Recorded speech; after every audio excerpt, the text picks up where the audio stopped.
Welcome. I'm Sankar Sitaraman. I am a math professor at Howard University. I also volunteer for the Sierra Club, leading hikes and things like that. And I'm also a board member with the Children's Environmental Health Network. Again, welcome to Children's Environmental Health Day. I have with me William Maxwell. Max volunteers for the Sierra Club and the children, the neighborhood that he talked about, especially for those who are not from DC, it's in the southeast part of DC across the Anacostia River. He has been running the program for the the uh, Inspiring Connections Outdoors program. It used to be called Inner City Outings. And he's been doing a lot of great work over the years. And so, Max, could you please go ahead and tell us a little bit about yourself and ICO? Um, my name is William Maxwell, and I go by Max. And I've been in the ICO since about 2002. I have led the group since about 2006. The chapter that I run has one operation at present, although we have had several sites in past years, and that is an area called Highland Addition.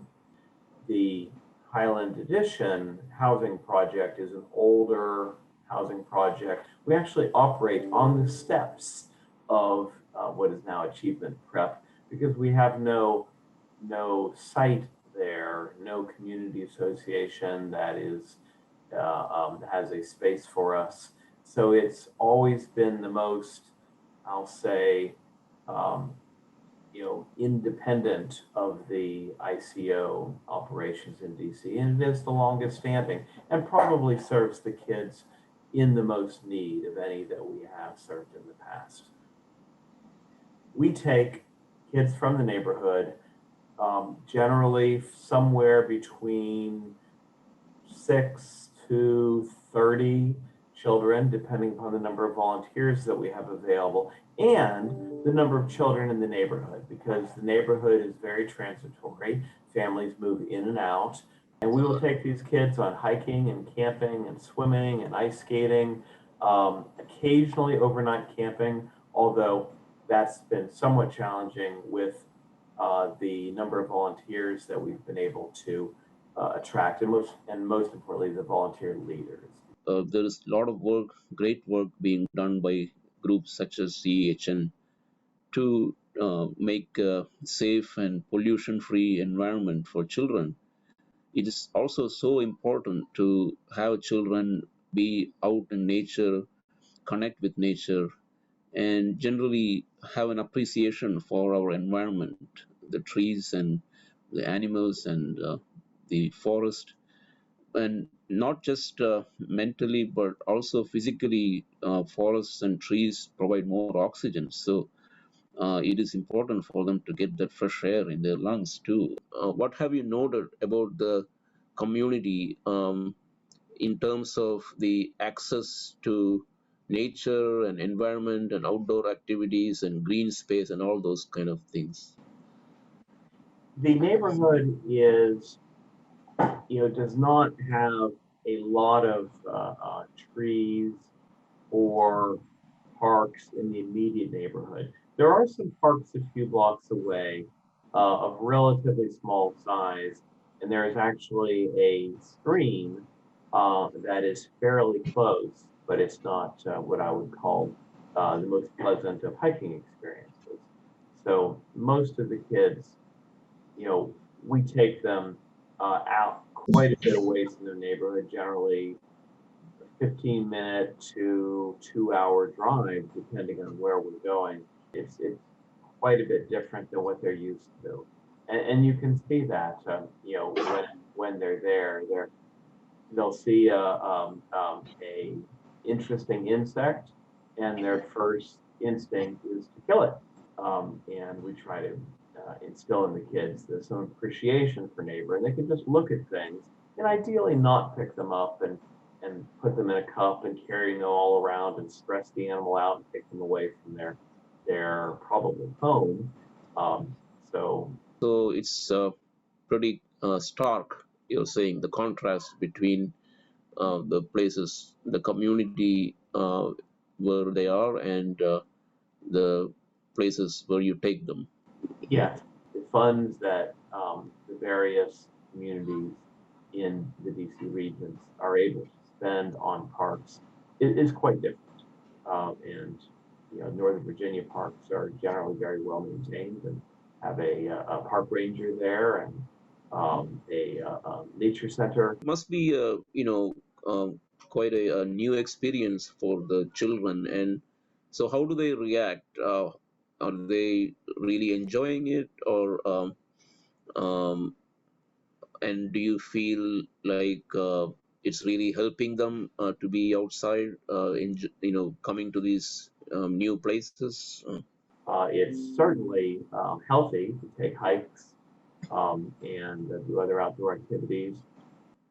It's so beneficial to children. Connection to nature is so fundamental to our lives, and so many children, especially in the inner cities, grow up in concrete jungles without enough exposure to nature and the trees and forests and rivers. What uh, what ideas or suggestions do you have for improving the access of children in inner city neighborhoods and in general minority communities, improving access and um, is helping them to spend more time outdoors in nature and in different experiences like the swimming and ice skating that you talked about? Certainly. And I'm sure that some schools have some programs to get kids out into nature.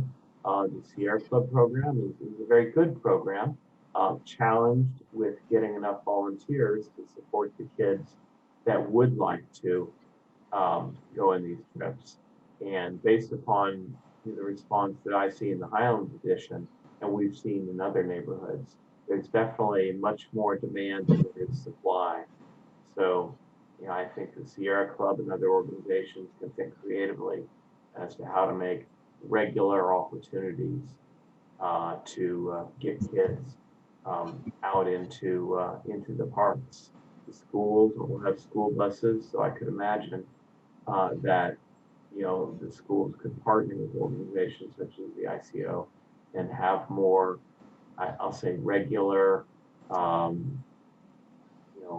opportunities for a larger number of kids to do what we do. It would also need a larger number of volunteers, which is the challenge that I keep coming back to. Thank you so much. It was great work, and wish you all the best, and wish the organization all the best. Thank you so much. Sankar, thank you very much for contacting me about this opportunity. And it's been a pleasure talking with you. And if anyone is interested in looking up our organization, we are on Meetup and we are called the DC Space ICO. And then in parentheses, Sierra Club Outings. But if you just put DC Space ICO, you'll find us and hopefully join us on a trip in the coming months. So thank you again to Mr. Maxwell, and thank you for listening, and thank you for coming, and enjoy the rest of the Children's Environmental Health Day. Thank you. Have a great day.